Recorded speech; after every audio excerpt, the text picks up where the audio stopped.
so bright, it's hard to breathe, but that's alright. Hush. I'm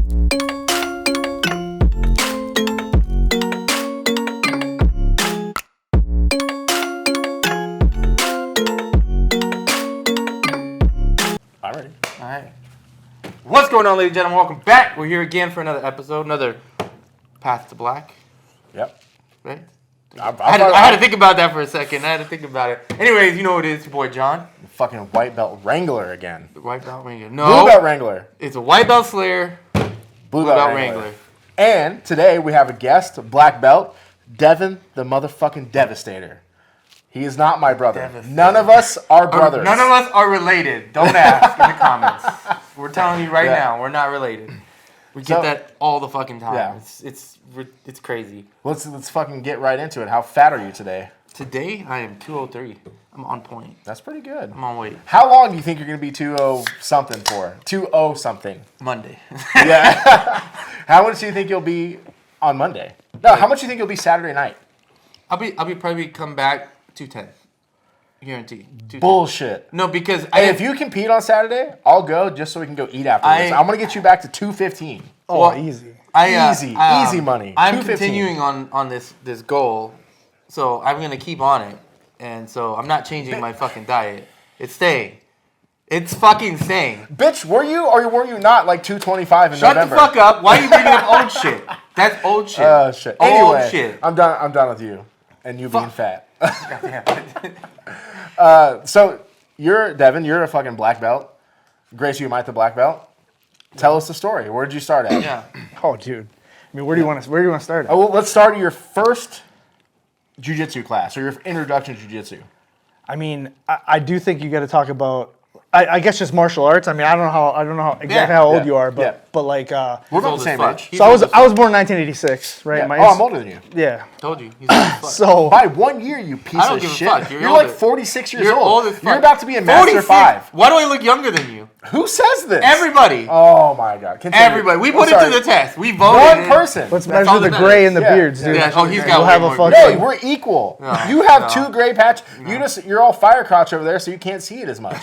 I'm still dark and vigorous. Sorry. So, 1986, you started jiu-jitsu. No. But I was born in the 80s, and I remember my cousin coming over. Man, I was probably 3.5, 4 years old. He had this comic book. I think he had some that were like black and white too, and it had the Ninja Turtles in there. And back then, the Ninja Turtles had all like black masks in the black and white, and then in the color ones, they had all red masks. And they weren't like the Ninja Turtles that like we knew like cartoon-wise growing up. Like they were just like vigilantes, like fighting crime, like killing people with swords and shit, like just messing people up. And I thought it was like the coolest thing. And then smash cut to like mid 90s, all that stuff came out. The only thing I wanted to be when I grew up was like a Ninja Turtle. You know what I'm saying? Like the only thing I wanted to do. In like the 80s, it was probably like 89. I think I was in maybe kindergarten. My mom handmade me a Ninja Turtle outfit for fucking Halloween. Hell yeah. And that's what I wanted to be, was a fucking Ninja Turtle. Did you ever fuck with the movie? The original one? Yeah. Me? Yeah. Dude. And the Nintendo You have games? no idea. I still have them. I have NESs with the Ninja Turtle games still. They're fucking awesome. They still play good. The game, I didn't have a whole lot of the games. I had like a Super Nintendo and whatnot, and I don't think there was like, I never had the Ninja Turtle game for that, but like I had everything, dude. Really? Like, Like when all I was the toys in and shit? when I was in kindergarten, I got like the sewer playset, which was like at the time was like $100 Which was a toy, lot back then. gigantic. That's probably you know like what I mean? $300 nowadays. I had the No more. Technodrome, dude. I had all the vehicles. I counted one time. I believe I had exactly 119 VHS tapes of Ninja Turtle cartoons. Oh, Damn. shit. Like I was lit, my dude. Like Turtle everything. All right, My real mom talk. told me. You think you could fuck up a Foot Clan member? Oh, I think 100%. I'll fuck him up. Yeah. I'll fuck him up right now. Yeah. They always seem kind of silly to me, but Clumsy, yeah. Wearing fishnets and shit. Yeah. but so like I always those wanted to While do. wearing spats. We won't talk about that. Yeah, so you wanted to be a Ninja Turtle? Always wanted to be Ninja Turtle. My mom told me, eat my green beans. I did. And didn't turn green. Never became a Ninja Turtle. I did karate for a while. Probably like, I don't know, maybe 9 to 12. Like legit karate or mall karate? So not mall karate. It was at a place called the KYF in Kenosha. And it was just like a youth group type deal. You walked in, there were some kids that like didn't have gis and whatnot, and they just did it. But I mean, I started with a gi, and I remember like in a class of like 50 people, and I was thinking back about this, like I don't think the dude was trying to be nice to me, but he was asking me like my first day, he's like, have you done this before? But I mean, obviously, I watch hundreds of Ninja Turtle tapes, my dude. Like, I'm just like, ready. I'm like the turtles emulating Master Splinter in the sewer. You know what I mean? So I knew all the shit. I was punching my first day and snapping my gi. Like the gi would snap when I would punch. He was like, he called me out in front of everybody and showed like, he's like, hey, punch for these dudes. And I was like, you know, so I was really into it. But then, you know, I remember being like 10 or 11 and going to the neighbor kid's house, and he was like 7 or 8 years old. And he was a black belt in Taekwondo, and I was like, look at this kid. I was like, I'm a green belt in traditional Shoreiru karate. Like, I would fuck this kid up. Like, why would you? How can you give a child a black belt? Like, that's. I mean, I get it and I understand like the business part of it, but like there's some of that stuff is bogus. I think it's beyond that though, because I feel like it's a false sense of security to someone. When you're a kid and you have a black belt, you're like, I'm the fucking shit, and then someone even smaller than you comes out and smacks the fuck out of you, and none of your how's it go? None of your none of that works, and you get fucked up. Yeah. And it's that false sense of security. How do you deal with that when you like talking to somebody's friend, like, oh, you do jiu-jitsu, you know, that's cute. They're like, my kid does taekwondo. I'm like, okay, like you should probably take him out of that. Because I say that same shit, but also because I'm a wild boy, I'm like, bring that kid over here. I'll fuck him up right now. Fuck them kids. Yeah. This dude's heel hooking kids. Trying to get that shit. Kids class, dude. Yeah. So you got to 12, and did you discover titties? Is that why you got out of being a Ninja Turtle? No, to be honest, my mom played like billiards, and it just ended up where like the nights I was doing karate didn't work out, and it was just like that was it. So I didn't do it for a long time, and you know, honestly, I was thinking about this too. How I started jiu-jitsu, I worked in a machine shop. And I listened to just podcasts all day. And eventually, like, I mean, I don't want to say podcasts all day. I probably started with Joe Rogan. Like, all day, all night. Probably podcasts like 15, 16. I went back and listened to all the ones before that. And then I think till probably like in the 250s. I listened to every single podcast. And I used to like see a podcast. I'm like, oh, that's just like a silly person or whatever. Anyway. Every time I was like, man, I don't want to listen to this bullshit. I listened to it. There was something in there that was like great. Yeah, I agree. I did the same thing. You know, I was thinking about this yesterday or the day before. Because I happened to look at my phone. I was listening to whatever the newest Rogan, and it's like 2086. I know I started around 500. So I've been like since 2013, maybe 12 is when I got into Rogan. And I first heard about him being a podcaster probably 2009 from this band. Like, oh, you don't listen to Rogan? I was like, he's on steroids. Why would I listen to him? I knew about him from news radio. Yeah, me too. Because that's where I used to watch news radio, and then I saw him in UFC, and I was like, oh shit. Yeah. And then I was like, oh, I saw the podcast. Yeah, fucking Fear Factor. Well, I never had cable, so I didn't watch Fear Factor. But when I was a kid, for like a period of time, we had Fox or whatever fucking news radio was on. And I remember I was in my 20s, and I went to this restaurant when I lived in LA, and he was in there, and I was like, oh shit, Joe Rogan. Everyone's like, who the fuck is Joe Rogan? And I was like, you never seen news radio? And he kind of just like looks at me and like keeps eating. And I was that's like, the most underrated show. That show was fucking gold mine. And he was like a young, good-looking kid. Yeah, he was young. And he just smacked shit with a fucking hammer. Or he would like fall out of the roof and shit. It's such a good show. But yeah, so you started listening to Rogan when you were machining.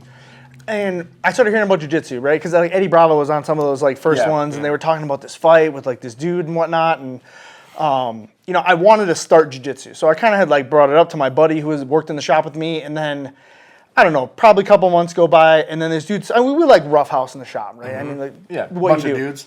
And I was a bully, you know what I mean? Like, so this dude would like roughhouse with me, and I'd put this dude in like a bulldog choke, just headlock, like just always getting the best of him. And then I asked him the one day, I was like, dude, why are you like messing with me all the time? Like, I don't really get it. And he's like, oh, me and my other buddy Brett have started jiu-jitsu, and we were like taking some classes, and we were like, you know, he's like, I want to mess with you and like try it out. And I told him, I was like, well, I'm gonna try that. Like as soon as Friday comes around and get the paycheck, like I'm going in and signing up. I can't let you fucking get better. Yeah. Oh no. Was that in Wisconsin?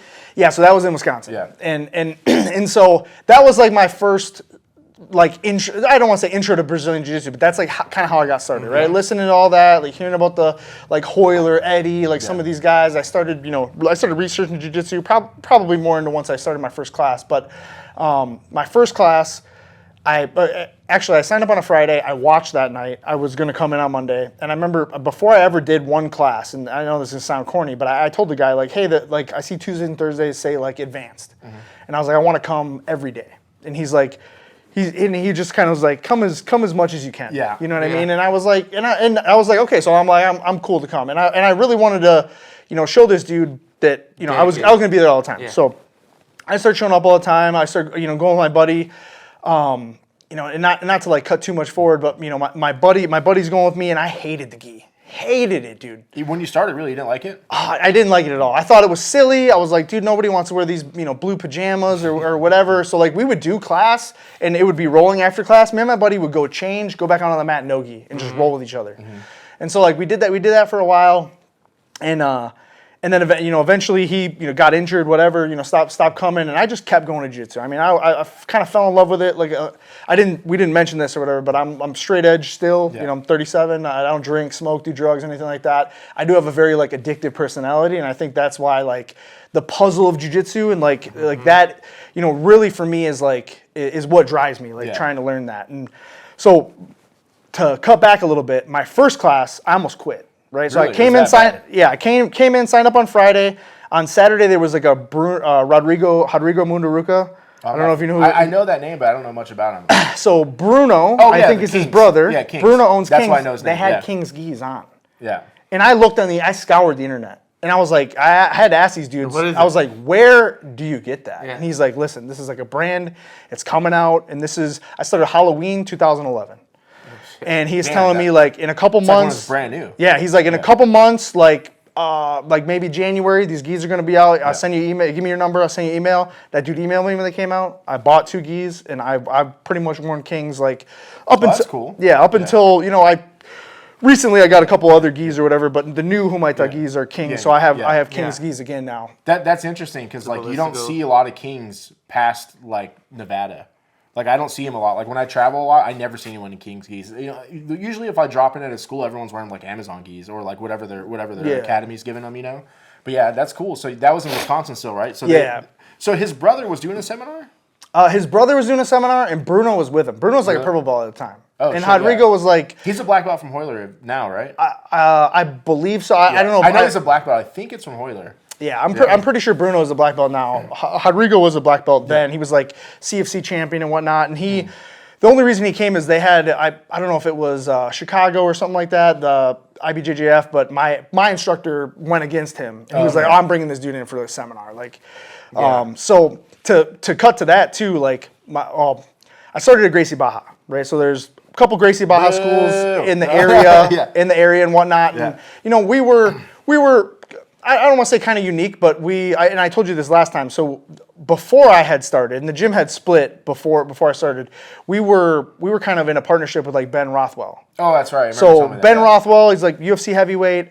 They were partnered together, whatever. Ended up splitting ways. So I joined like right after the split. So for us, we always had another jiu-jitsu school like literally across the street, like you could see them. That's pretty like crazy. That quarter mile away. You know what I mean? There's schools like that in 2011. So I started then, and then like I said, my first night, I almost quit. I go in there, I'm in the gi, whatever. We start rolling. They pull me with some girl. I'm like, dude, this is total bullshit. You know what I mean? Like, I don't even know. Fuck this girl up. I don't even know why you would do that. Yeah. This girl mounted me, ego choked me, strangled the shit out of me, and literally, I was so embarrassed. I was like. I left that day going, I'll never go back to this fucking place again. Like, damn, you got his ego by a girl. That was the same. Well, that was the same story as what's his name? Or like when you got beat up, but you thought it was a girl, but it was a little boy. Little boy. Yeah. That was Nathan. Nathan was saying his first time he was already rolling. Oh yeah. He was already rolling at a gym. One of our friends, he's a brown belt at our gym. He was already rolling at a different gym for like a year or something, and then he came to our gym. And then one of the girls, the ladies, the purple belt, just fucking rolled him up. And he was like, I tried, and I still couldn't do anything. So, dude, in his defense, she's a savage. Well, I legitimate at the time was 100 pounds bigger than this girl, and she literally did me dirty like that. There was nothing I could do to stop her, and so like I went home pissed off, going, I bought this stupid gi and signed up for this bullshit, like never going back, and like I just steamed me so bad that I was like, or I could go back and like. Learn how to never let her do that to me. Yeah. You know how long what I mean? did it take you to get her not to be able to do that to you? Pretty quickly.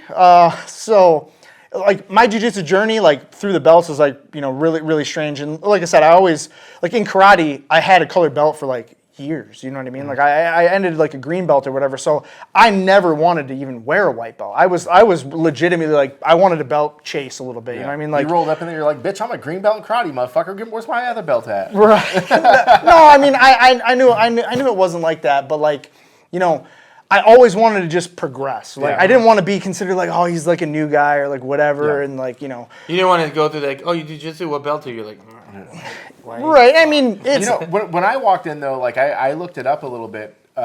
Before, so I was in the same thing. I got into jiu-jitsu because of Rogan, and then I was like into it, watching it and all this shit. And finally, I was like, "Fucking, I'm just gonna go join." Right? Yeah. But I was like, I fully expect to be a white belt for 2 years. So like, I was like, I'll get a stripe in 6 months, and another 6 months I'll get a stripe. You know, if I'm consistent, just based on time, I'll get these stripes. Right? So like. You were saying though, it's like you were ready to get your next belt. So what were you doing to try to progress quickly? I mean, I started on Halloween. I only remember this because of my birthday. I got my first stripe November 14th, so like 2 weeks later, basically. And I literally took a picture on Instagram, and it says, or on my Facebook, it says the first of many. And I have a white belt with one stripe on it. Hell yeah, were you holding it like your Schmeat? Yeah. I'm pretty much holding it like this. But, so I took that picture, whatever. But you know. Jiu-jitsu really kind of like overcame me. So I started like researching a lot of stuff. And like, you know, I would see some stuff I liked. And that was one thing I learned too is like, you know, I'm almost right away too. Some of the stuff the instructor shows, like I'm not going to be good at. Yeah, you know what I mean? Yeah. And like different style, different body type. Yeah, I didn't understand until maybe like blue belt that like every tool that someone shows you like that is good, but and some of them go in your toolbox and some of them go in your shed. Yeah. You know what I mean? Like that's an interesting way to put it. It's like the way I always look at it is like we'll learn something and I'm like I'm probably never going to use this, but for me I'm like I want to know what it is so that if someone tries to do it on me, I at least know like how to counter. I know like I know what they're going for and what can I do to avoid it. So, but yeah, 100%. There's sometimes it's just like I'm too fat for that. Yeah. So, and I felt like a lot too like.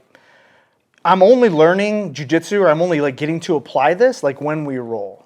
So you know, I learned to like. I mean, I was a little bit of a d-bag when I started. Like I just thought I could snap everybody down, guillotine them. Found out real quickly that was not the case, and you know, I got really discouraged because you know the first thing I got kind of really good at was defending. Right, like I couldn't submit anybody like right away, but I was really, I don't want, maybe not right away, but I eventually got good by mispracticing jiu-jitsu and getting myself in a lot of like bad positions. Yeah. They're like, oh, like I can get out of the arm bar like most times, like, and that was like kind of the first thing where my jiu-jitsu journey was a little bit of like kind of spinning my wheels. You know what I mean? Like, but that kind of is the path though, because like when you roll with white belts or even lower belts, like you know as you progress the level of the people below you get higher, but you're still higher than them. Like I was rolling with some people this week, and I'm putting them in positions where I can't put John in that position, or I can't put any of the upper belts in that position. But these little guys, I put them in that position. Maybe I don't submit them, but they're just defending. They're trying to get out, and they're getting put in new positions that you have to learn how to get out of. Right. So that sounds like kind of what you're saying is like you're getting into a position that you don't know you're getting into, but you find yourself there, and you're like, oh fuck, how do I not get subbed? You know? Yeah. Well.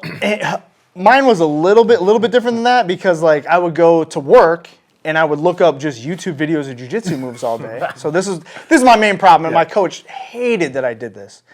And I would look at moves like the berimbolo. Like berimbolo is super hot, you know what I mean? So I'm gonna do this to everybody. How's your berimbolo? Bow low, motherfucker. Bow low. Should I insert the clip here? I tried, dude. I tried. Insert it. Yeah, you did real quick before you keep going. So that happened recently at our school.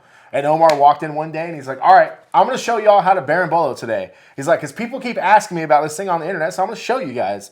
He's like, it's worthless. Don't use it. But here you go. And he like showed everyone. He didn't say it was worthless. He basically said it was worthless. No, he didn't. He said, try this shit in a tournament. See, this guy doesn't listen.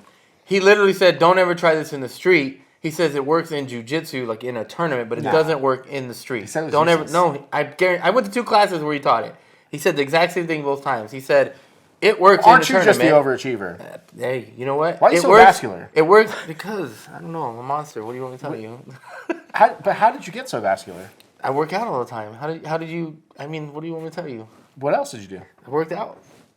Just working out? Just working out. Only workout? Only workouts. No PEDs? No, just some water, And acai and Jesus. Working out. Yes, acai and Jesus right there. Anyways. Continue your story. Anyways. So I was really, I don't want to say really good, but I got really good at all these like tricks and like really advanced moves. Wait, were you really hitting like barambolas at that? Oh, dude, I was hitting barambolos. I was flying triangle people, like doing, like. How much did you weigh when you started? I was about 210.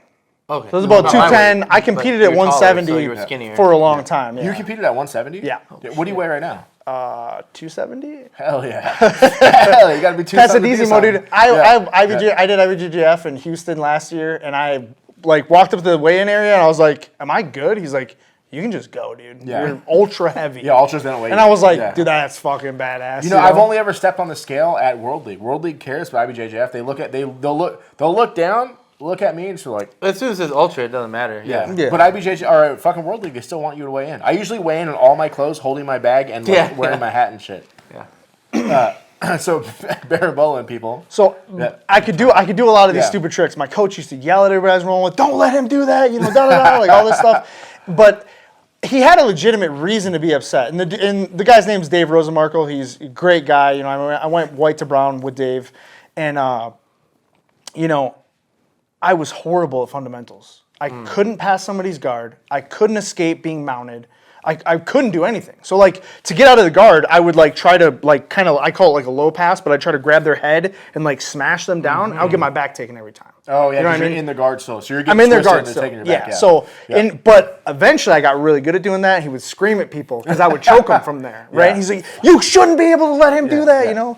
And but I was getting arm locked. I was getting my back taken, and like, dude, 9 out of 10 times I was getting arm locked. You know what I mean? But then eventually it was like, dude, I've been in the arm bar so many times. You know how to get out. Yeah. I'm not getting arm barred. Yeah. And so like my defense became really good, and I remember like the point where I really cared about getting tapped, right? Like had an ego, didn't want to get tapped, whatever. And I was rolling with this dude, the guy's named Dave Miller. He's a great guy.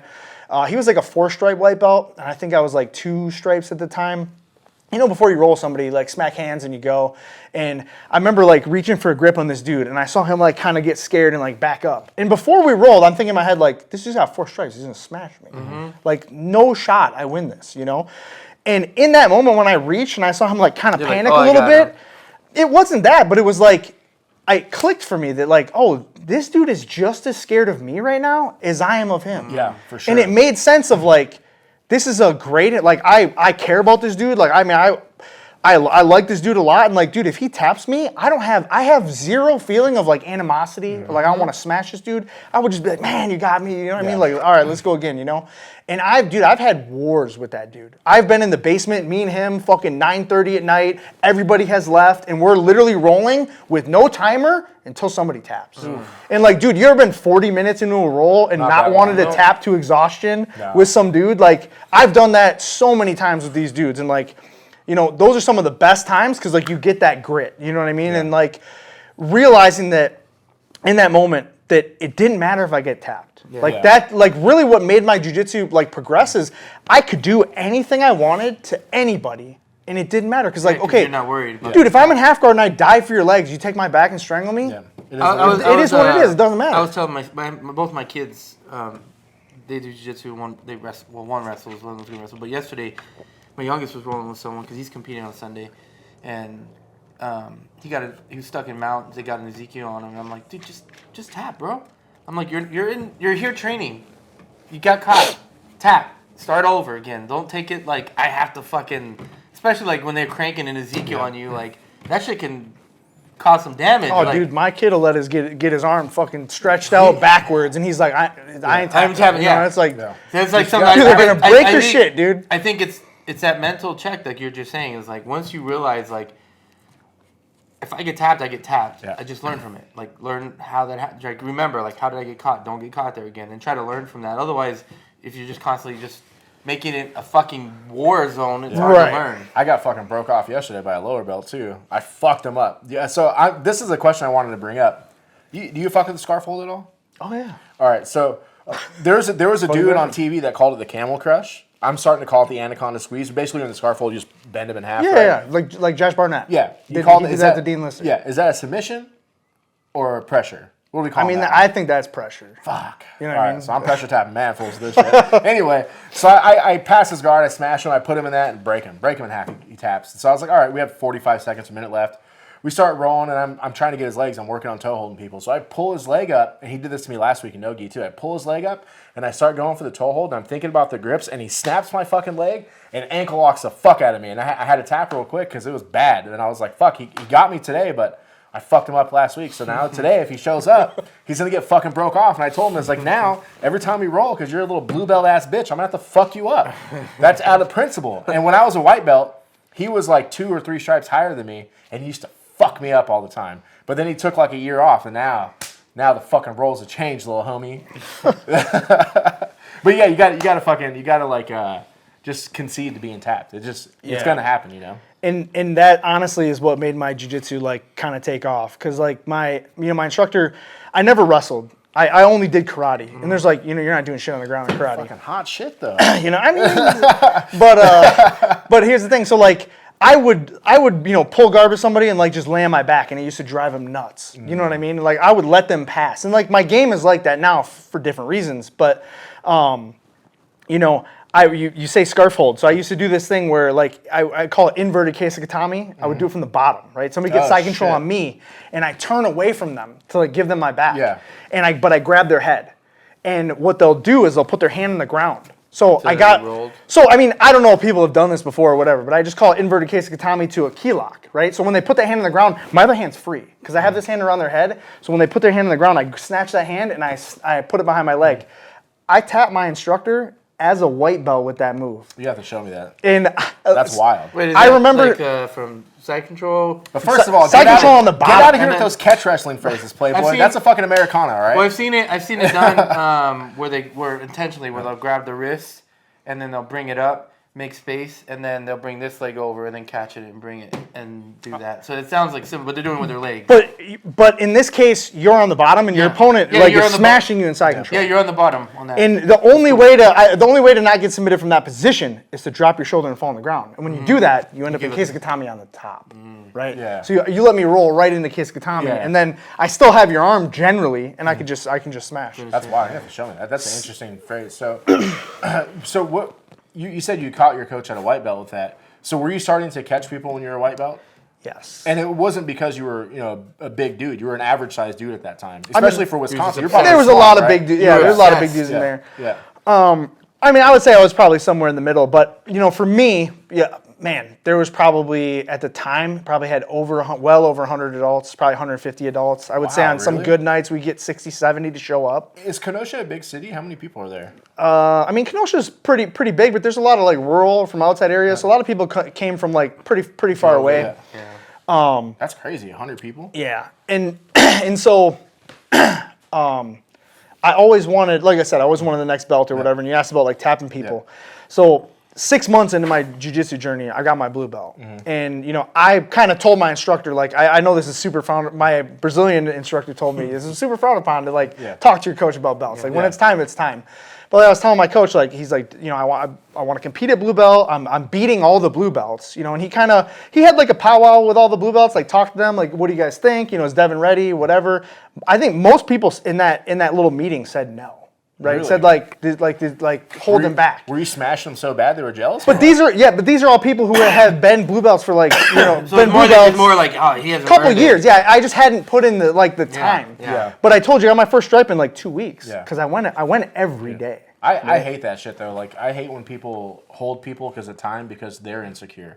Like I don't want to call any teams out because most of those teams are probably fucking me up. But it's like. Yeah, of course you have blue belt world champions because they're fucking 4 years at blue belt. 5 years. Of course you have purple belt world champions because they've been rolling for 11 fucking years when they're purple belts. Yellow belt fucking kids that have been fucking yellow belts that should be blue belts. I personally think that's insecurity of the professors because they don't want you to walk around and say, I'm a black belt from XYZ and you get fucked up somewhere, right? Yeah. Right, and I honestly I think that's why my coach didn't want to give me a blue belt because he's like, I want when you go somewhere else to be a blue belt. And that brought up another like point of contention. So some of the guys from across the street would were like still cool with the guys. So like there was this weird atmosphere of like the coaches, weren't on like speaking terms and whatnot, but some of the students would like talk to these guys. So your gym split and half the students went with across them. the street? Half the students went. He said Yeah, like a went block across the away, street. Yeah. That's crazy. So when you got your blue belt, were you still Gracie Baja? Blue belt, yes. That's crazy that you got a blue belt. And so I got my blue belt in 6 months too, But to get one from Gracie Baja that quick is fucking crazy because those dudes are like, they sandbag everyone. I went to a Gracie Baja. It's actually like a famous one I ended up just walking into in Houston. And he was the coach did a speech that day, and he was like, "Hey, you guys need to make sure to sign your fucking cards because some of you guys have been blue belts for 4 years, and I don't know your name, so you're not going to get a stripe, or you're not going to get promoted for me for that." And I was like, "Dang, that's fucking crazy." But I've heard that as a generalization that people are years and years at belts. At this Gracie was way Baja. early in their. But I mean still early- Gracie Baja. Yeah. But, and so that was the thing. So the whole Gracie Baja thing, there was the Redzovics in Chicago, so Idris, Adem, this dude Barry Phillips, they were all Gracie Baja, and I was saying like the cross-training thing, so this kind of brought up, what really sparked this for me is we went down to Gracie Baja Deerfield, and we trained with those guys. And I went like as a white belt, and I did pretty good against most of their guys, so I was like, dude, like on Sundays, our gym's not open. This one is. So I drove 45 minutes to go roll with these dudes like every Sunday. Oh wow. And we started cross training or whatever, and then with the whole Gracie Baja thing, eventually everybody switched. So all these schools were not like franchise Gracie Baja. They were like very light. Like we buy the gis, we buy the patches, but like we're not paying. Structured as now. Yeah, we're not. And that's why they left because the payment stuff got super crazy. They wanted to bill all the students, pay you after, had to wear the gis, like all this stuff changed. They wanted like a bunch of franchise money, and it's like, dude, you didn't give any of these guys $1 to open up their schools. Yeah, you know what I mean? Like all this stuff, and now you want to take 50% of what they make, or whatever the percentage was. So everybody left, right? All the Redzovics became Redzovic or our team and whatnot. And then, it's our team because of Redzovic, and then we became Gracie Veneration and then just Veneration. So the gym is still in Kenosha. It's called Veneration. Great guys, bunch of dudes up there, and so we kind of like I said split off or whatever, became our own gym, and that's started training after that all the time. Just going in, training. And then you stayed there until brown belt? Yeah. So. Well, let's talk about. So when you got your blue belt, you were breaking off all those blue belts and said you weren't ready? Yeah, I mean it was pretty crazy to go from like the whitest of the whites to like all the way to the other end of the line, and like I mean not the other end of the line. There was guys obviously in front of me still, but I wanted that rank. You know what I mean? And the only way to do it was by showing that you were at that level. Yeah, sure. And the cross training thing. So like. I wasn't really gonna bring this up, but like I had got invited to go roll in this dude's shed one time, and they were only dudes there from the other gym, and they had I don't know, heard that I was decent or whatever, and they wanted to break me off over there. So I go roll with these dudes, and they still talk to my like instructor, and whatnot. So I go roll with these dudes. I remember and they try to smash me, right? So I show up at the shed. There's 3 dudes in there, and they're just doing round robins with me, just trying to like kill me, and I murdered these dudes. I tap every single one of them, every roll multiple times. And so my instructor told me before that, he's like, listen, like these guys, sometimes they don't have like the best intentions, things like that. And I was like, this dude's just bullshit. Like he just doesn't want me to join the other gym or whatever. But he was right because those dudes were kind of out to get me a little bit. And luckily for me, I was decent enough to be able to handle my own, be respectful and whatnot, and I did end up earning their respect. But those dudes tried to break me off, and they literally told my instructor, they're like, "This dude's a mini you." You know what I mean? And I might have had no stripes on my blue belt at that time. Wow. So I'm 6-7 months into jiu-jitsu, and we start training at Barry's and all the other guys, and I just wanted to do jiu-jitsu. You know what I mean? Like I literally just watch videos. I would go to the gym, and even into like blue and purple belt, I was still doing that. I would show up with like 3 moves of like I'm going to hit these today in live rolling, and the live rolling is what I feel like progressed my game and like got me to this point, because like the techniques, and I know drillers make killers for like certain things, but like I don't believe in something until I can do it to someone when they're 100% trying to stop me, right? And if they know what I'm going to do, even better, But that was kind of my thing. So I would go to the gym. I would do stuff that we weren't teaching, whatever, like different positions, berimbolo, whatnot. And then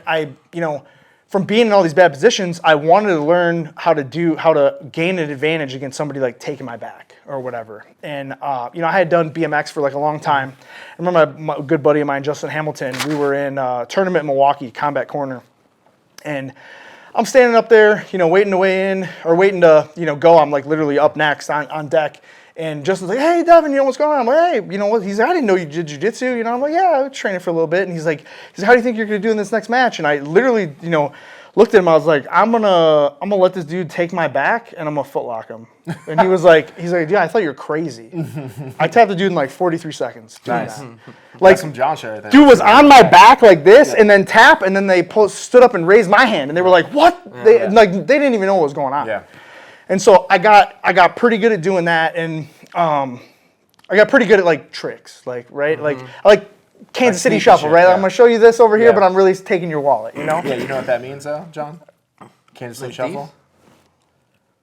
Yeah, like thieves, like It's not a movie, fooling. dog.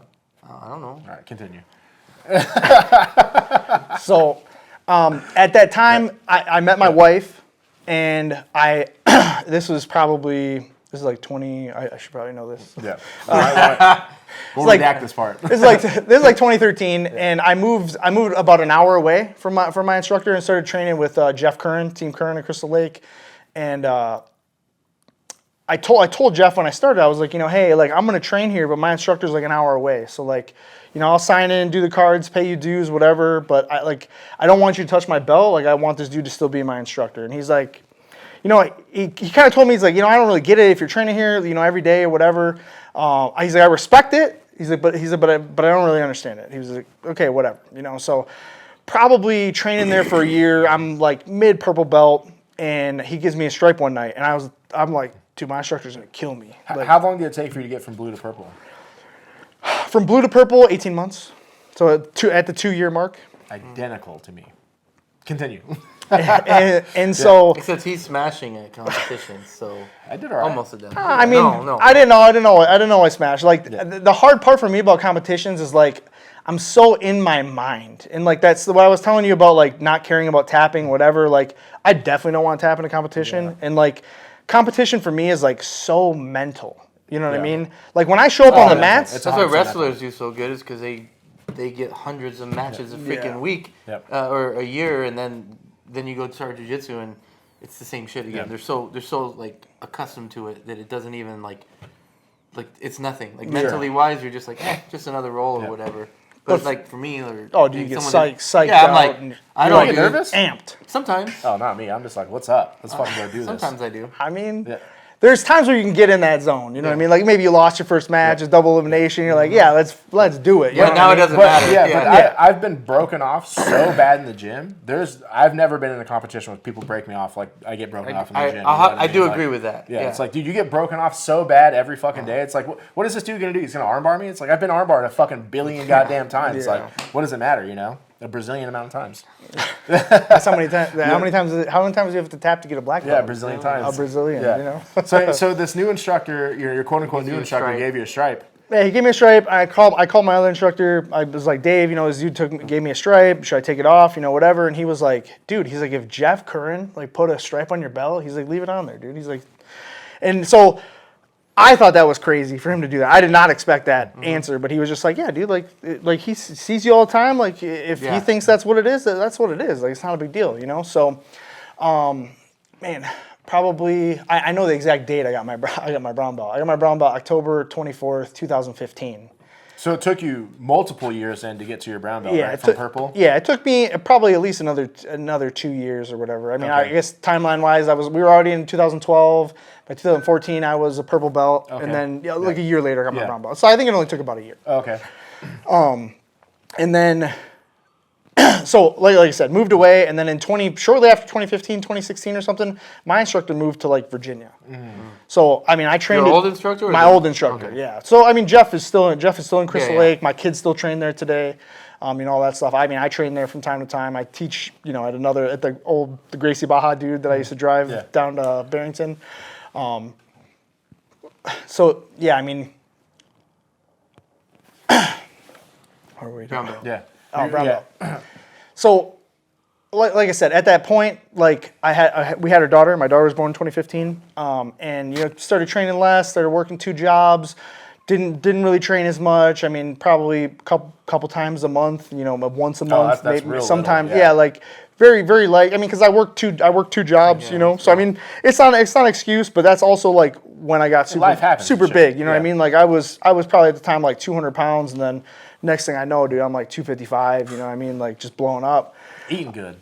I mean, yeah. Listen, I don't miss too many meals. You're just eating because you're working so much. Yeah. You can't eat what you got to eat. And you're not doing shit. Like I'm running a machine shop, I'm standing in front of this thing, whatever. It's not like I'm like out jogging or like hucking shingles on a roof or something, So, I mean, no excuse. But hey, when I started jiu-jitsu, I was fucking like 295.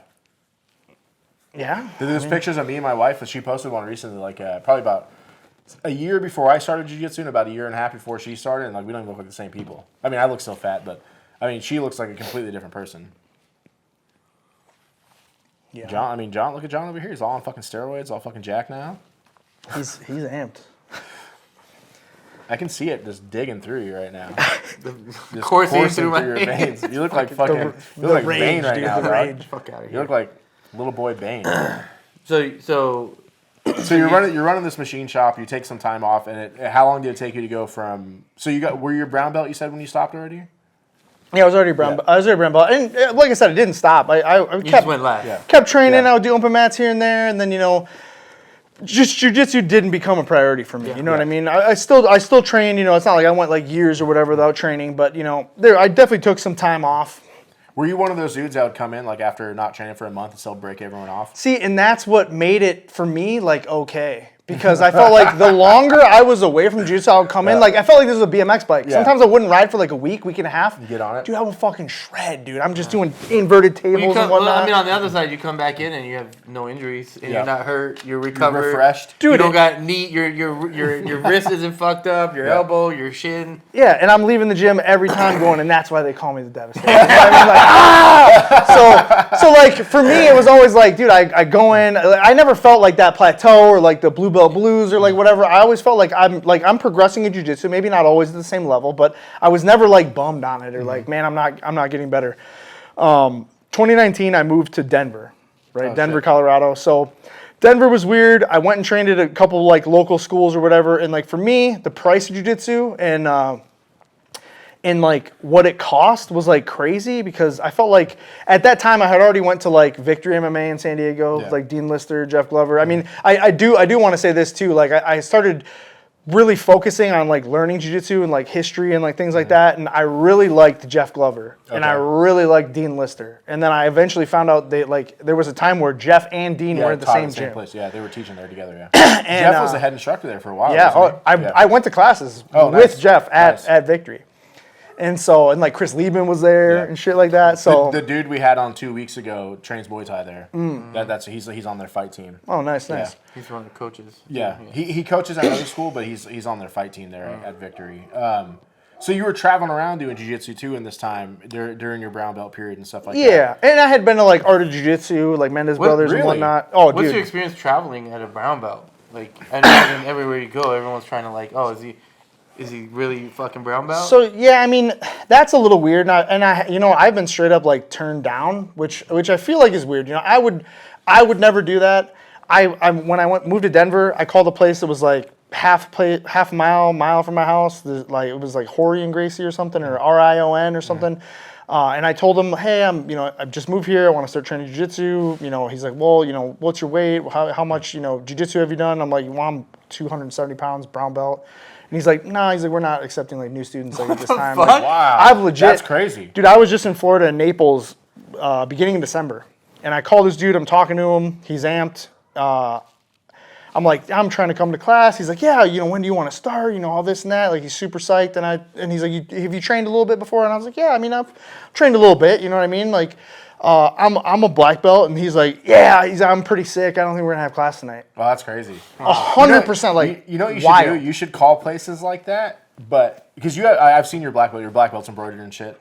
You should go buy like just a cheap ass Amazon black belt and like walk into places and be like, they'll kind of look at people and like pretend like to tie it. You don't know how to tie it. They're like, why do you have an Amazon black belt? You're like, what do you mean? I just bought it on Amazon and just go smash. I thought you could just wear whatever. It's like the reverse of when you walk in and pretend not to be a white belt, but you're a black belt. When you walk in with a shitty ass black belt, and pretend like a Sanibel one. Where people are like, I don't know if this guy's really. And if you don't, like, you know the north wrong south way? knot is like the north south knot. Oh fuck, dude! I tied my belt like that till fucking 6 months before I got my black belt. Oh shit! If I see people in our gym north south knot, doing the north south knot, I'm like, you have to come to my seminar about how to tie a belt. Dude, my instructor's like, you tie your belt like an asshole. Yeah.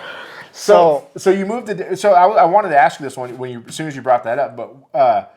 If the prices are more now, you don't have to say, but what did you pay when you were training in 2011 in Wisconsin? Well, how much did jiu-jitsu cost then? Man, I want to say it was like 100, like 105, 120, maybe something like that. So, and then what did it cost in Denver that made you say, damn, what's so expensive? Dude, in Denver it was like 200. Wow. And I remember going. That's then too. I remember going years before to AOJ and them telling me like it's like 175 for like gi service, like where they wash your gi and shit like that. I'm like, that's the Pinnacle. They have gi so like, a lot of places do. Oh, dude, like Cubbies and shit. Yeah. You train, put your shit, and they just wash it. They fold it up, put it nice for you. That's everything. A cool like way to make money as an owner, just to make a little extra. It is, but then the experiences I've had with it, I've been to a couple places. One place was cool, it's like that where you pay a little bit more and you have a cubby and shit like that. The other place was a Gracie Baja, and they make you fucking write your name on it. But it's like they do it to control you because they do it like you have to wear a gi, you have to put your and like you go to the school and everyone's got their fucking names on their lapels, and it's like that's kind of it's lame. It's like and on a fucking gi you charge me like $350 for it. You know what I mean? That's crazy. But yeah, so AOJ. I mean, when's the last time you been to AOJ? I bet it's $400 a month now. Oh yeah, it's probably a lot. Buck wild. Yeah. Well, I also made the mistake of showing up as a purple belt. At AOJ? At AOJ on like a fucking Tuesday at like 10 a.m. Oh shit! So it was like comp class. Yep. Murderers. Yeah. Was murderers. Was Tynan there already then? No, I mean this was quite a while ago. I don't remember any of the dudes' names. Oh, okay. And the just only just breaks you off. I mean, I did not get tapped. I will tell you that's that. saying a lot. So especially at that school. I mean, I got slammed. Like I felt like everybody was looking at me. I did some stupid shit. I grabbed this dude's head. Dude, he double legged me, just drove me into the floor. Fuck. And I think I looked around and everybody was just like looking at me because I got slammed in those mats so hard. Did they have the spring mats then? Because I know they have them now. They had them then. Yeah. And that dude slammed me. And man, I think I let him take my back. I think I footlocked him like shortly after that. So like I was so psyched that like this dude drove me into the dirt. Thought he like dominated, 100% dominated me, no doubt about it. You know what I mean? But made a mistake. Let me do that. I footlocked that dude. I'm really curious how you footlock from the back. I'll show you. I'll show you. I don't know if it's the same way I do. For sure it is, but also. Yeah, you roll with him today. It is. My ankle's fucked up already. I need like 2 days. My ankle popped this fucking week, and I still went all can't week. lift my shoulder. My shit popped loud, where the dude literally felt it and stopped and was like, "Why'd you let him get caught?" Fuck you, mister. My shoulders hurt. We'll roll late, baby. Yeah. Fuck you. Biggest lie. Fuck out of here. No, he rolled light with me last time, and I could feel that he was rolling light. And dude, like a baby. I literally grabbed him like this and like just snapped his ass down. He like moved something. I was like, no. He wasn't mean to me, and he was just like, hey. I was like, this is because like you kind of looked at me. I looked at you, and I was like, this is how I roll, and you're like, this is how I roll, and I was like. All right, and then like I just started squeezing through the mat. So do you have like, do you have like that? Fucking God. So do you have like that old like the I don't say old man, but like the old man pressure, slow move type of two game? speeds: teddy bear and grizzly bear. You know what I'm saying? Listen, I cannot teach my style of jiu-jitsu to a lot of people. So I'll tell you this: like I don't care about position at all. Right? I did not learn jiu-jitsu. I did not start jiu-jitsu to learn how to score 2 fucking points, take somebody down, whatever. Like I want to roll. I want to do sport jiu-jitsu, and I want to go till somebody taps. Hell yeah. So like for me, dude, start in side control. Take my back and let's start. You know what I mean? I'm gonna get out and I'm gonna hurt you. You know what I mean? Like, and so like I have a horrible open guard, dude. Like people can pass my open guard good because I want you to come to my side control because I am gonna sweep you. I am gonna strangle you from there. You know what I mean? That's fucking awesome. So, you know, that's like, but for me, that's hard to teach like tricks to people. You know what I mean? And it's hard to teach that. Yeah. I'm stringing those tricks together. So like I'm doing this. A lot of the stuff that I do really isn't to get you to tap. Like if you tap, okay, that's cool, but I don't expect you to tap, right? I apply a lot of weird pressure in like certain areas, but I just want movement out of you. And I'm looking for the second or third reaction that you're gonna do that movement. And if you let me, if you let me key lock you from side control on the top in half guard, like that's on you. That's on you, daddy. You know what I mean? Like you shouldn't have let me do that. Yeah. That's funny. I was telling one of the lower belt that this week, and we were talking about shit like that, and I was like, you have to force a position on someone. I was like, when we roll, you notice I just let you have side control? And he's like, yeah, why do you do that? And I was like, because I know I will sweep you and smash you. I was like, it's going to happen. I know it's going to happen. It may not happen in 30 seconds. It may not happen for 3 minutes. But in some time in that 5-minute roll, you're going to give me the opening to sweep you and smash you, and that's what I'm waiting for. Mm-hmm. And he was like, oh, that makes sense. And I'm like, I let everyone. I mean, I try not to let him pass my guard because I'm not going to get out. But, probably everybody but him and a couple of the upper belts, I will sweep you and smash you if you get my side control. Or, if you put me in side control. And I'll wait. I'll just be there happy as a clam. Like, just fucking framing.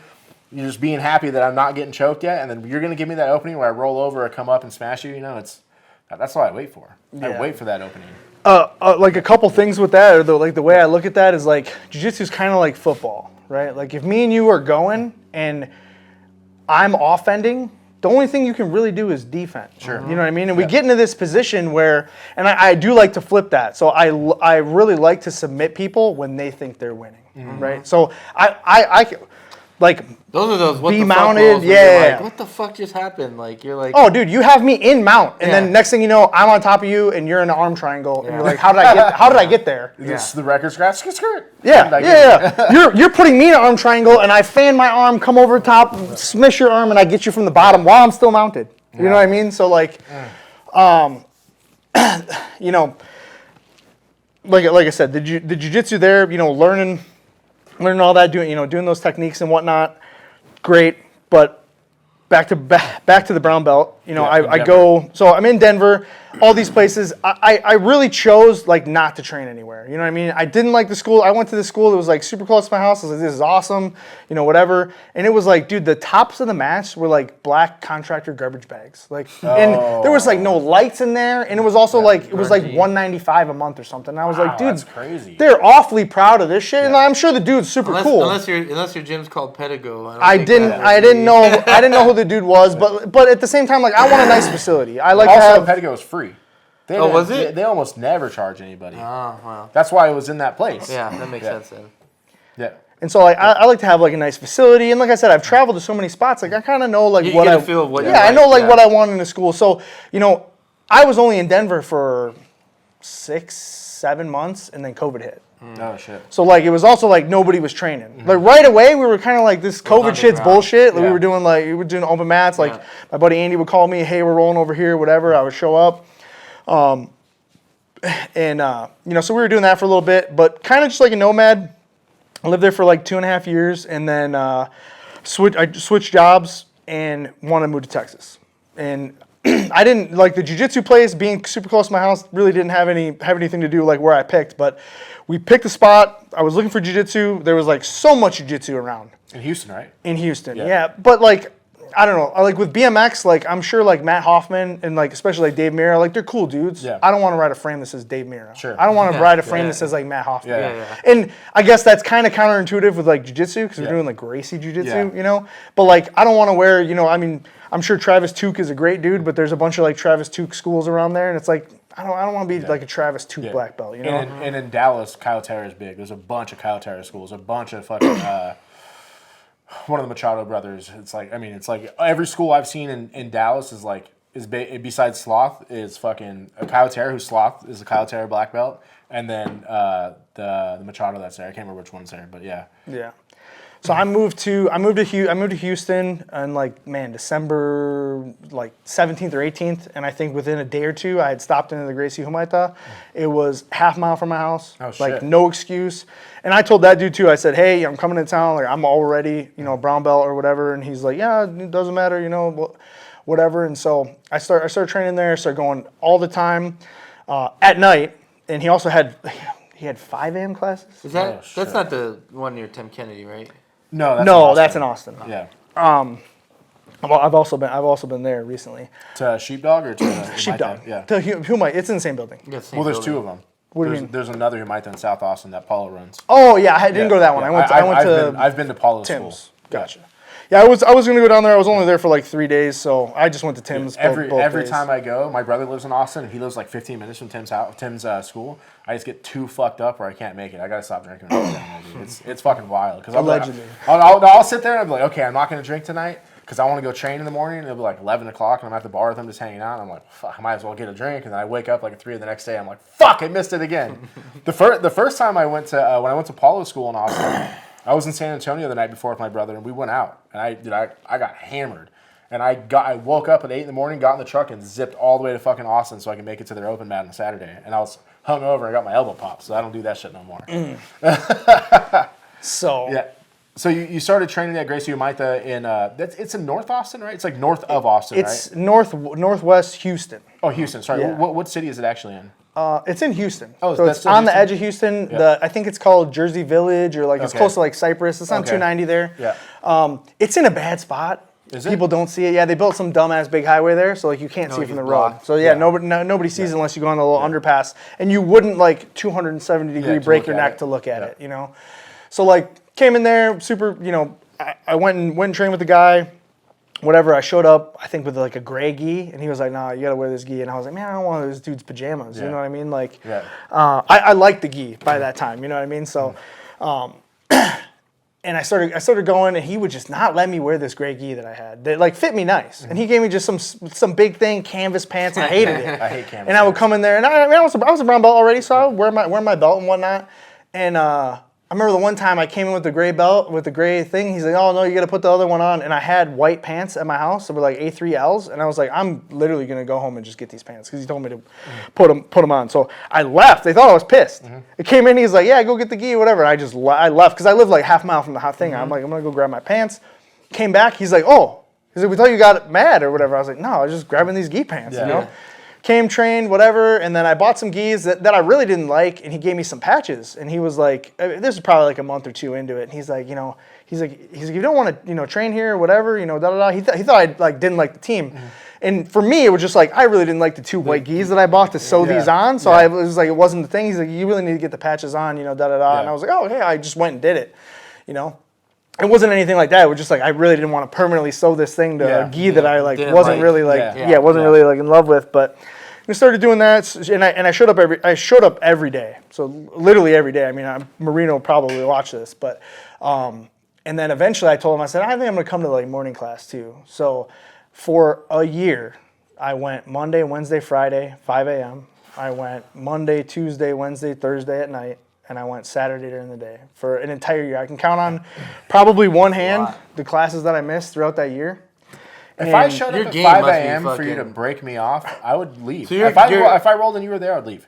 I'd be like, fuck that. You must have felt a good, progress doing that so much. For me, it was like no excuse. Like, dude, there were days where I didn't feel good. There were days where I was sick, whatever. And I would just thought back to like, what made me go really when I started a lot was I was like, man, I would just want to sit home tonight and just play Call of Duty with the boys. You know what I mean? Like, I had my own apartment. My friends would come over all the time. We'd fuck around. And like, I would just sit down and think like, dude, everybody's at the gym right now getting better than me. And I'm here doing this. This is worthless. I don't get anything out of this. Every time I missed a week about 2 or 3 weeks ago when I first hurt my shoulder.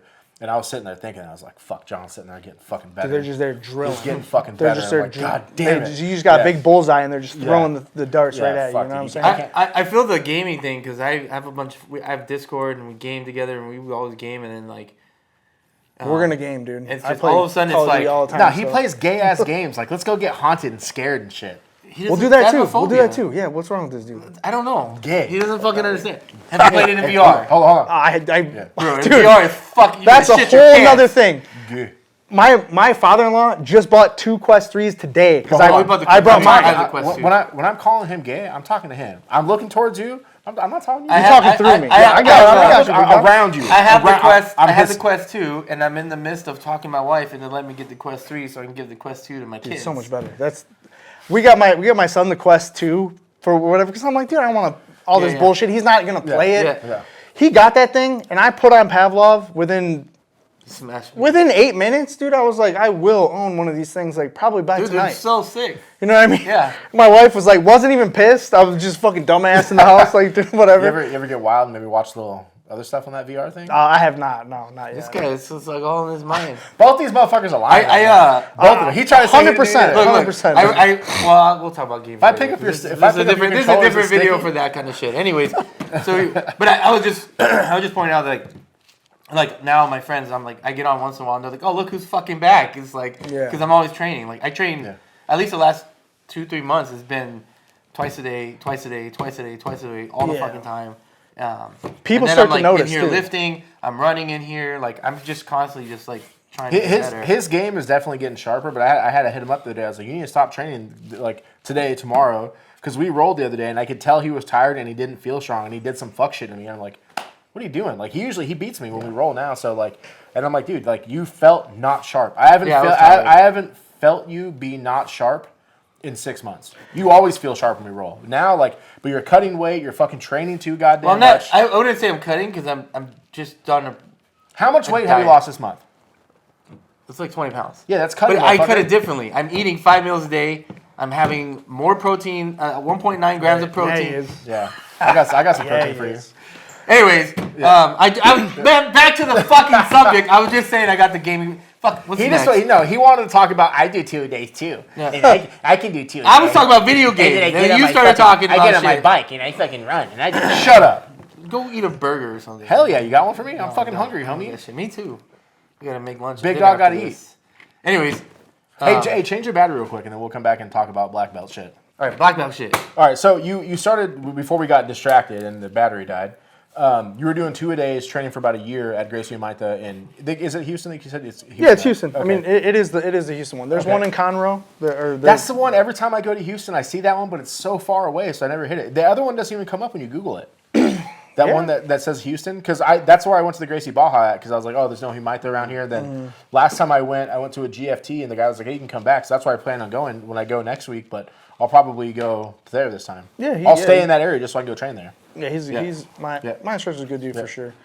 But yeah, I mean, I did that mainly just because I wanted to put in my time. I wanted to show this dude that I was committed, my instructor and whatnot. And, my main thing was like, once I got to brown belt, I felt like I didn't want any more belts, right? Like brown belt is the coolest belt. You know what I mean? I think of the belts almost like grade levels. You know what I mean? Like white belts like grade school, fucking blue belts like middle school, purple belts like high school, brown belts like college.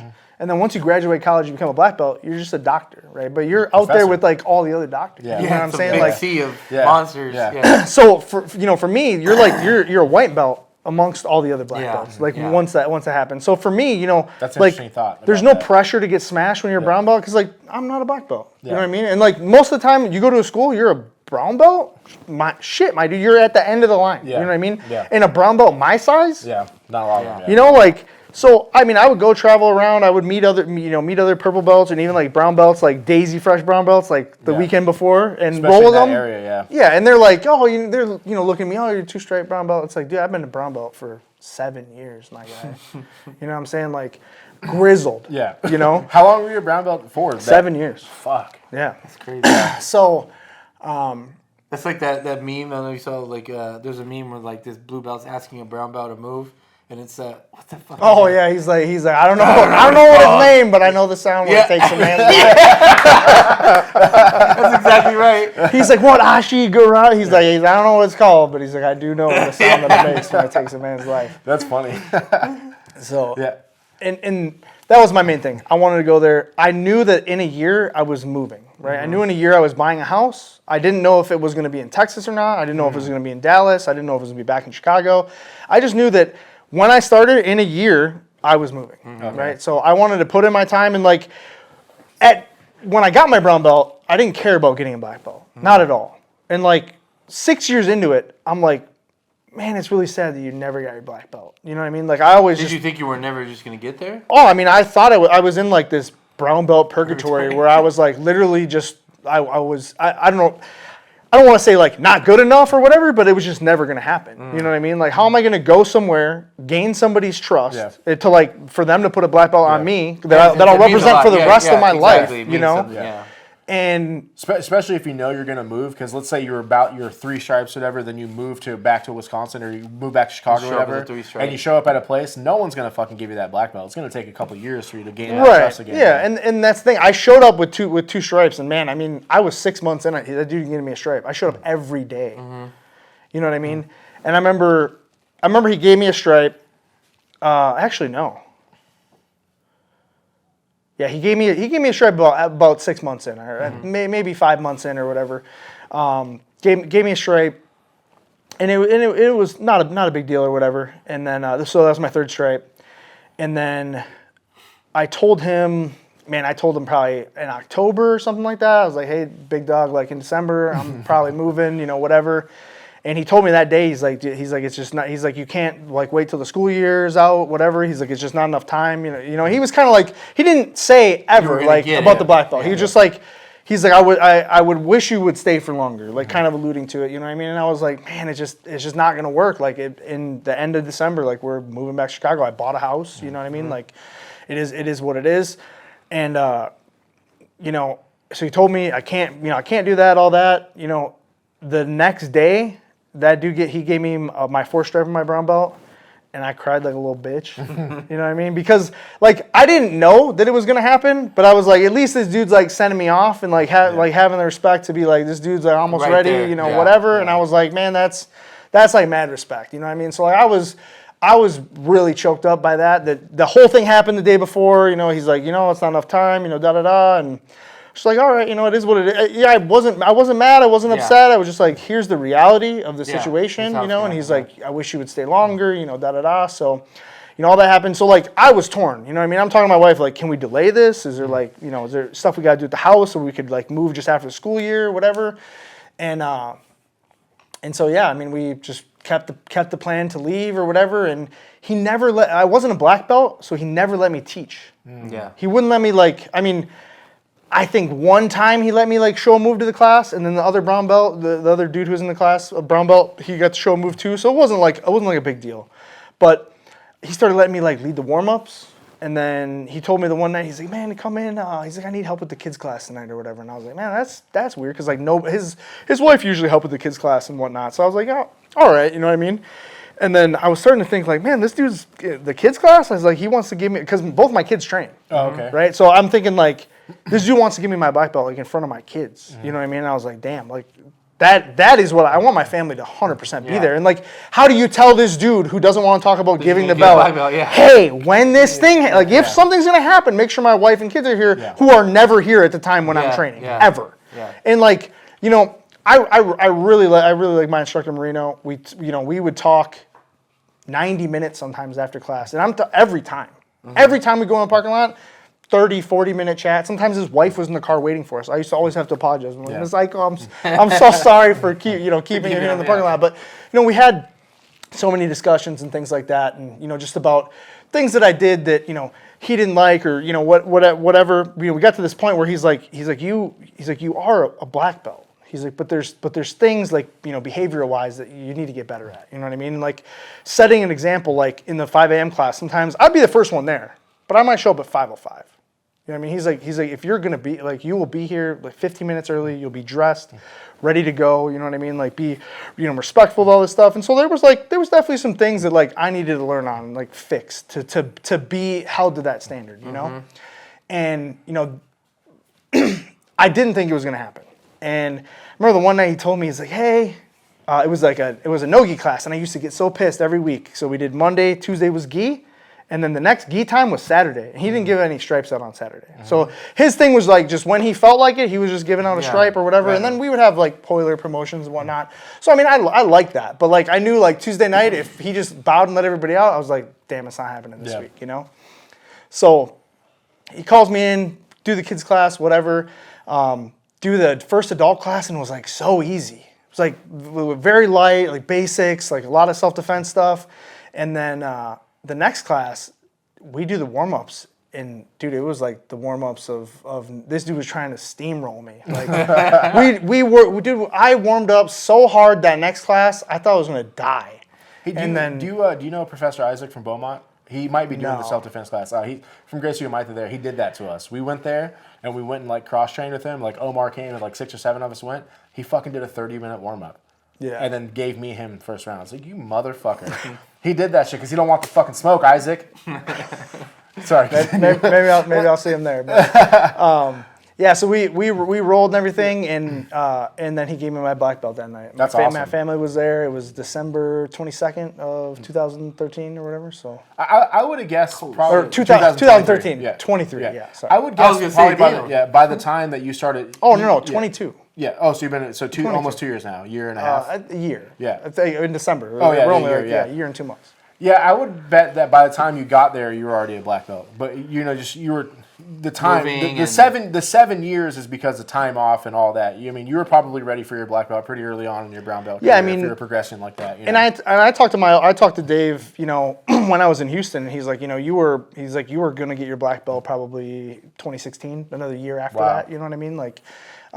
And not that I squandered it or anything like that. It's just life happened. Yeah, life happened. It's interesting because the thing that you're bringing up when you were talking about like he was critiquing certain things, and it wasn't even jiu-jitsu your based, jiu-jitsu was like you're gonna represent something as a black belt. Oh, absolutely. And I think that's super cool, and I think that's the martial arts side of the jiu-jitsu is like it's not just about being good on the mats. It's about upholding the standard of being a black belt. But also, Gracie, you might though. Their fucking thing is honor, respect. That's the saying for it. Like if you go to a lot of those schools, a lot of the Texas ones have that on the wall. I don't know if you noticed that, but did you guys have the white walls? We had white walls with like the mats on them. Did they have the big ass honor and respect on them? No, we didn't. A lot of them, because like when I'm traveling, I'll Google the schools or whatever and see if it's close enough for me to go to, and they always have that. It's like the big mats to say honor and respect on them. So that's pretty big from our association. Yeah. Probably a lot of the Brazilian ones are that way. I've never trained at any other school besides just drop-ins. Yeah, and the other thing that I learned too there, I think being in my last year before I got my black belt was, there's a lot of stuff that like I would have conversations with them, and it's like, hey, I don't think this or whatever, and I would be like, man, I really disagree with that point of view, and then through whatever, something would happen at the gym or whatever, and I would see like, he's right. Mm-hmm. What at the time I was so like stubborn about this thing, and he's got the knowledge and he knows and he's been through this. So like me not knowing it, and him giving that to me, he's just trying to tell me like, hey, here's this thing or whatever, or like, yeah, we don't do it like that because of this, and it's like I was like, man, it's BS. Yeah. But then I would see it. Mm-hmm. And I'm like, man, every time we had something like that, this happened half a dozen times throughout the year. Where he'd be like, man, I don't think, the advanced guys shouldn't go with the white belts, and then we let that happen, and then somebody got their ankle snapped. You know what I mean? And it was like, he was like, I literally just said, like, this shouldn't happen. And I was like, man, I don't agree with that. Because I was in there with the white belts. You know what I mean? But I was like, so like, tons of stuff like that happened, and I was like, man, he's right. Like, like, so many things that I learned that I was like, man, I don't quite know if I agree with that. But then later I was like, he actually he does know this thing, and I flip my point of view so many times just by seeing that when my kids or my wife roll, the most nervous I get is when I see them roll with white belts, and I tell them I'm like, you fucking put it on them until it hits the mat, and then you can see where they're at, but don't fuck around with white belts because they don't know what they're doing, and you're gonna get hurt if you think, oh, they're just a white belt, and you take it lazily, they're going to do something fucking stupid, and boom, like you just said, ankle's fucking broken, a toe's broken. I put my teeth through my lip with a white belt. Exactly. Tap them, finish them, and then just blood all over my chest. And but, I look at some of that stuff too, like self-defense. I don't want to get kneed in the face, right? But if I get kneed in the face and I bit through my lip, and this is also too, like while I'm training and rolling, I don't get water. My instructor told me like that's kind of stupid, but I'm like, I don't do it either. I'm like, in a fight, there's no water breaks. Like in a fight, you're gonna be tired. I want to train like that. I know it may not be good for your body, and I'll drink water immediately after class, but like, I don't want to rest. I don't want to take rest rounds. I want to roll every single round. I'm not taking a break. I'm gonna be tired, and that's how I want to train. So like, a lot of stuff like that. And when we were there, another white belt, I was on my side, tore my like ACL, real bad. I didn't have to get surgery or anything, but like a pretty bad like stage 3 tear or whatever. Dude, I couldn't sleep. Oh, shit. I literally, when I was sleeping, I'd have to wake up, move my knee, and readjust my leg before I could go back to bed because I was in just excruciating pain. Rolling white belt. Yeah. But when that happened, he snapped my shit off, and I grabbed that dude. I grabbed it. Into the grizzly bear? He had headgear on, and he had earrings on under the headgear, which we didn't. I think he had the earrings on, and they were taped up. Oh.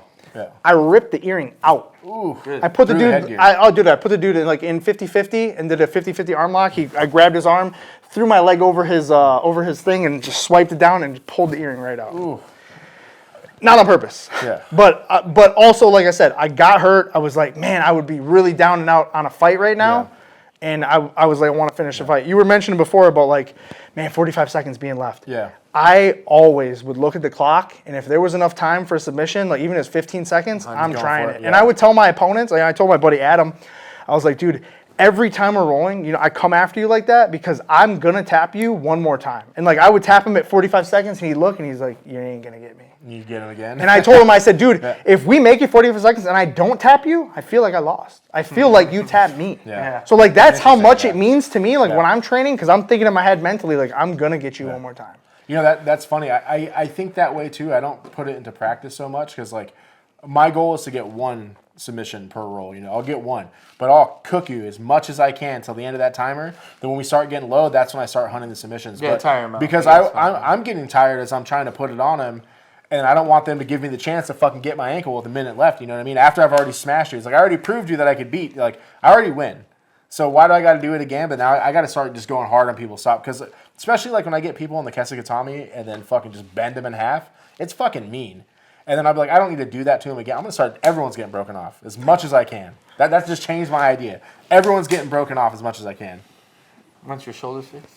Dude, it's crazy because like, I can do this and I can do that, but like going forward hurts. So, like I can frame. You got the but if I extend my arms, it's fucking terrible. And today, like right before we came over here, I was wrapping up a big AC cable. It was like a big power cable like that, and I moved it and I felt it just go pop pop, and I was like, fuck, just moving something dumb. It probably weighed 30 pounds, didn't weigh shit. It's fucked. I need to stop, but I don't want. Like it mentally was fucking me up when I couldn't roll for that week. I was literally thinking, I was like, everyone's getting better than me right now. So I had to go back in and just fucking get beat up. I'd rather get beat up than not. But not I feel like sometimes rolling, it's stupid. But I feel like sometimes rolling with an injury, you learn a different game because you're like, sure. I can't. 100%. Like when my knees popped out a few times, and then I was like, fuck it, I'll still go. And I would just be like, hey, I'm gonna start from the bottom. Yeah. And I would just I've been that way start. too, I yeah. was just starting sitting down. Because I didn't want to get thrown and my knee get fucked up. But I started getting better at like guard, you know, and like with one leg, like you just, it sucks rolling like that. It's probably the dumbest idea to go in injured, but you learn that like if your arm's fucked up, well, I can't frame really with this one, so you got to change your game a bit, and you learn just a different way to use your techniques. For me right now, is I can't underhook anybody because I can do it, but then they start trying to like lift the underhook, and it just feels like my arm's gonna tear off. Which one is it? This one right here. It's this left side right here. Right. So when it's like when I get the underhook, it hurts. So now I'm just framing, like trying to get out of. I'm working on getting out of half guard or going to the guard or trying to sweep people without the underhook. Mm-hmm. And it has changed the game a little bit. It's not working, but I'm getting more and more comfortable. And I've been working on going to the opposite side, which I never do. Like I'm always half guard with my right leg down. I'm working on getting my left leg down because I can underhook with that side, and I don't need my left arm that way, you know. So it does. I think it forces you to look at the techniques a little bit different, you know. Yeah.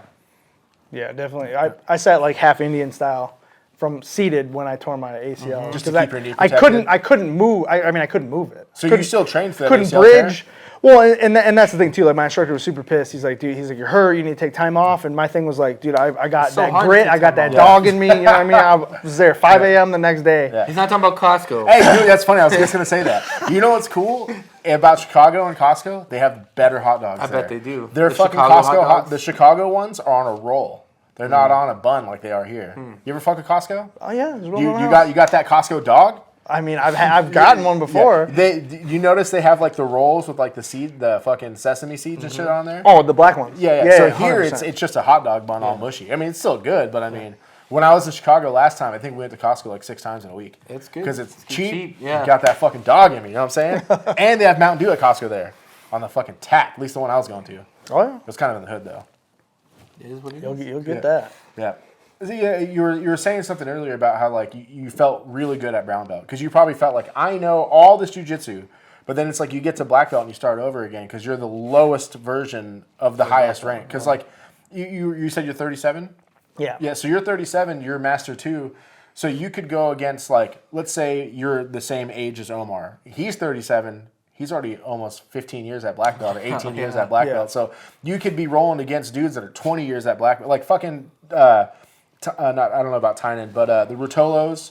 And they all got their black belts when they're 17, 18. They changed the rules for those dudes. So by the time you're 37, you could be fighting. You're a brand new black belt. You could be fighting a fucking 20-year black belt. Yeah, you know, that's crazy. It's interesting. That's the thing about black belt. The level change. I'm not there, so I don't know what the level change is like. Do you feel like there's a big level change from you going from brown to black? Do you have more responsibility as a black belt? Like, what do you think about being a black belt now? I mean, I think there definitely is a lot of responsibilities. You know what I mean? Especially like, you know, I frequent a lot of other gyms. I travel for work all the time, so I'm always, you know, I always go to other gyms. I tell them where I'm from. Yeah. You know, I haven't had anybody. I mean, I get to wear my gi wherever I go. You know, whatever. And I mean, you are a representative of that school, so I can't go to somebody else's school and be a jerk off or whatever. Like, I have to be respectful. You wear your Humaita gi? 100%. I don't ever take it off. You know what I mean? I thought it was funny earlier. You're like, man, Omar said you need to have a set on you. Dude, that's the only sets I have. Like, I told you, my instructor, I had that gray gi. That dude wouldn't even let me come in. He'd leave that in the parking lot, my guy. Funny, like, so the only shit I have is that. Do you have a blue gi? No, I do not. Hell no, you don't have a blue gi. White only. White only. White only. I don't White gis only. No blue gis. You gotta hear that blue shit. I didn't even know they made that, dude. Yeah, you know that Hoyler has never owned a blue gi ever? That's cool. White gis only. That's cool. Do you remember when you were like, do you think I could get my blue belt from Hoyler because he's going to be there? I didn't say it like that. You said it just like that. No, I didn't, motherfucker. I have the receipts, dog. I just said it would be fucking cool. That's all I said. So cool if Messi Hoyler gave me and it was. It was fucking dope. He didn't give it to you. No, but he took my belt off, and I have video of it. Gay? He took my white belt off and tied it up, and then Omar put on the belt on. So I was like, that's still fucking badass to me. Fredson, fuck out of here. Yeah, Fredson gave me my first stripe on my blue belt and put my purple belt on me, and then he called me fat. Yeah. You know Fredson Pashao? No. He's like the wrist lock. He's like the dude who showed fucking Pete the Greek how to wrist lock at people. I just did a seminar with Pete, really? Pete like in October. Yeah. He showed Pete all this stuff. Yeah. Some white belts found out about wrist locks this week. They don't fucking know. You got anything else? You got any more questions? One question. Since you travel so much, what would be your advice for people traveling into new gyms, whatever belt you are, you go into, let's say not a black belt, right? Maybe purple belt, even blue belt. You travel, you go to a new gym. What is your, you know, because you even mentioned it, and I know I'm traveling in a couple weeks, and I'm planning to go to this other gym, and Omar's just like, be careful, you're gonna wear your gi, and they're gonna see Gracie, and they're gonna fucking. You know, he never told me that once. They're gonna want to try to break you off. Because I ain't no bitch. Anyways, I mean, they're like, once they see him roll, they're gonna be like, oh, he's a kitty cat. Yeah, I mean, and I was in North Carolina, and I just came in. He's like, you want to roll, big boy? And I was like, yeah, I'll train or whatever. I put my stuff on. I'm kind of walking around. I got like black Humaita. I'm like stretching, kind of like going down. He's like, you do jiu-jitsu before? He's like, you trained before? And I was like, jiu-jitsu? And he was like, yeah. And I was like, yeah, I'm a black belt. He's like, oh, he's like, you know, that's a serious dude when you ask him, and he's like, you know, whatever. So I always try to be respectful. Yeah. Whenever I roll with anybody, white belt, black belt, whatever, I mean, I always give them the teddy bear speed. I always protect myself because you never know what can happen. You know what I mean? You play more defensive versus trying to like. The first time I roll with somebody, right? I want to feel you out. Yeah. You know what I'm saying? Like if we go and like we amp it up a little bit during the roll, I mean that can happen. Yeah. You can get some like kind of competitive rolls, but like I always start out. I'll sit on my butt and go like this, whatever. Let you do whatever. Let's start from taking the back or, But I always have to be prepared because like there is that white belt out there that is gonna rip my ACL again. You know what I mean? And for sure. I absolutely cannot get hurt. And because like I'm traveling for work, so like, I can't go somewhere the first night and just get broken off and then like be in crutches the next day. So that's the risk you take. But like I said, I'm always respectful. Do you call the schools before you show up? So I know you do now because you're a black belt, but like okay. I did for a long time, but like I said, I didn't have a good hit rate. I would say, like I said, 20% of the time I would get like a no. That's crazy. I went to. I had that happen once. I went to. I showed my instructor this, but when I was in Houston, I was traveling. I went to Detroit, and shout out to Dave Garmo and like Assembly BJJ. Shit. That's a rough school. Dude, that school is insane. So, like, I had no idea. I didn't know who this dude was. And you know what? When I went in there and I saw him, I was like, oh, I've seen this dude in, like, some videos or whatever. And I told him, I was like, hey, I want to come train, whatever. I was a brown belt at the time. And he's like, yeah, it's like, this is the drop-in fee. He's like, going to just charge you, like, $100 for the week or whatever. He's like, it's $25 a day. He's like, but yeah, come in, see if you like it, whatever. So I come in, pay the dude $25. It's time to roll. He's like, all right, you can roll with these dudes over here, like black belt, brown belt, whatever. All these dudes, and I'm rolling with all these guys, and dude, they're killers over there. Mm-hmm. They're absolute murderers. This dude puts out on Instagram, I want all the guys kicked out of the gyms, the toughest dudes, the dudes that hurt your students, whatever. We want all those people at the gym. And he puts that out. Yeah. So, like, dude, I've traveled across the country, and, I haven't done jiu-jitsu in every single state, but I've been to a lot of different gyms. And by far, that is, like, the toughest room I've ever been in. You know what I mean? Like, those dudes are savage killers. And you know what's crazy about that? Fucking Hassam left because it wasn't tough enough. Dude, imagine rolling in there to B team and rolling with the pros. If you went to B team being a black belt, they'd probably let you roll with the pros. I would wonder if that level's like there. Yeah. And I roll with Dave. I rolled Dave like probably 2 times. I don't think I got some... familiar with Garmo? Mm-mm. Dude, he's like 5'6". He's like 205, yeah, but he's like yoked. 5'6". He's jacked. Yoked. I comment on his shit on Instagram. I'm like, dude, the Limb Reaper strikes again because he's ripping people's legs off. He fucks fools up. And you see the fight with him and Andy Varela? They're just fucking like 2 motherfuckers like trying to take down a wall. Oh, yeah. Just 2 freaking bulldogs. Yeah. You know what I mean? So, but... Roll with him, like I said, got a nice picture. If there's not a picture, it didn't happen. Yeah, so, for sure. But yeah, those dudes are wild. And then there was one other thing I was gonna say. Being in Chicago, you never dropped in at Daisy Fresh? No. It's about 4 hours away, something like that. Yeah, it's hard to just stroll. I went to see Hoyler in St. Louis, which is like a 4-hour drive. Yeah. That was a pretty rough drive. I had to like bug out of there, as soon as I was done. But yeah, I always try to stay and roll, and like I said, I just try to be respectful. Yeah. You know what I mean? I'm not trying to like break anybody off. I'm just trying to defend. And yeah, that's all you can really do. Oh, so back to that. So after we were done at assembly or whatever, it came in. He's like, dude, he's like, you're great roll, whatever. You're welcome here anytime. He's like, you don't have to pay, whatever. Like, because I roll on like a doughy dude, and he's like, yeah, it's like $100 if you want to roll, you know. And then he was basically like, dude, anytime you want to come, like my house is your house. Cool. And I was like, yeah, that's pretty cool. I went to 10th Planet the next day. They were just like, do you have a rash guard? And I was like, yeah. I called them ahead of time, and it was just some lady on the phone. You have a rash guard, whatever. I show up. I got Gracie, whom I thought. I don't think any of those people knew, like the Hoyler, whatever. And so like I'm in there like looking at this stuff, and they had some like some purple belt dude teaching, super nice, but it was such a contrast from like in Houston, like we don't have any music when we roll, like we just roll. Yeah. And he's like, what if somebody breaks their? You can't hear anything, with the music on, and I get it. And my coach would never swear. Would never like, yell at anybody. Yeah, they're way more. And I'm over there, this dude's like, yeah, fucking this, effing that, whatever. And I was like, man, this is like pretty wild. Like, blasting music. Yeah. They're saying weird names for stuff or whatever, doing drills. And it's time to roll. And I'm rolling with these dudes, and the dude's coaching the guys I'm rolling. Against you? Against me. And I was thinking, like, man, if somebody came into my gym and I was sitting there, like, coaching my guys against them, like, I don't think that's a good look. You know what I mean? Yeah. And I'm breaking these dudes off. I had just a black rash guard. Like I have what you have on right now, and they didn't know I was. They didn't know my level or anything like that. And I roll with this one dude, and I stand up and I grab his ankle. And dude, have you ever took spaghetti and busted it? That's what I did to his ankle. Oh, and he just looked at me, and I let go. I was like, oh my God. Oh shit. I'm sorry. And he's like, no, I'm good. And I'm like, no, dude, you are 100% not good. Is he one of those, it does that kind of guy? Dude, it literally, like if you took a whole thing of spaghetti and ripped it, that's how much it popped when I was doing it. And I was looking at him in the face. And he just sat like in that spot on the mat and got up and left. Oh. And I was like, man. And then I rolled with the coach after that.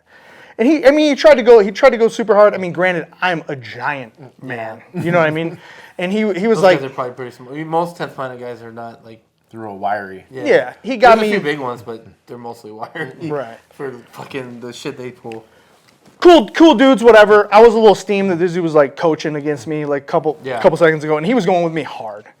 He got me in like some submission. I got out like right away, and then I put him in something, and I broke him off like 2 or 3 times, like in a row. Yeah. And then took a picture with him. The dude like wasn't even looking. I never posted or anything like that. So I was like, man, it kind of is what it is. But I mean, most of those dudes were cool, except I felt really bad. I went in there. I hurt that dude like pretty bad. You know what I mean? Didn't mean to. Yeah. And that's happened before with the back take thing. So like when I was at Victory, I was a blue belt. I was rolling the black belt in the gi. Broke that dude's foot. God damn. Like literally just crunch. I've done that at Nagas. Broke it, like dudes like wrapped up on the podium. I want to see how you're doing this. Yeah, I'll show you. It's a trap. So like when I do it, you can't stop me from doing it. Like I'm gonna make a bridge so you cross your feet, and I want to make you cross your feet. Oh, you're making them cross. If you don't cross, like if you cross, that's on you. Yeah. You know what I mean? But like I'm going to make you cross. Okay, I think so. You're catching the top foot. It's kind of a little lace, but like it's such a risk because one of my hands is gonna grab your foot, right? And I'm going over your leg to do it. And I've done this for so many years. And like my instructor, Dave, dude wouldn't even take my back. If he took my back, he would put one hook. Yeah. Like crab ride. This dude would not. Okay, one of these like I'm not. Would not. But like, cause he knew I was gonna, dude. I'm gonna get this on you if you put both hooks. So like everybody in my first gym, like didn't do that. Yeah.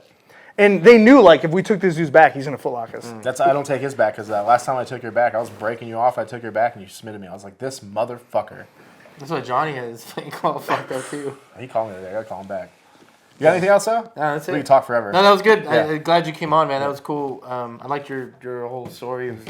We try to do this with all the black belts that come on and hear their whole story and their journey, and each one's completely different. Yeah. It has different like roads and ups and downs, and it was good. So yeah, I appreciate it. Thanks for having me on, guys. Thank you. Anyways, make sure you like, share, do all that good stuff to get the views up, and no os.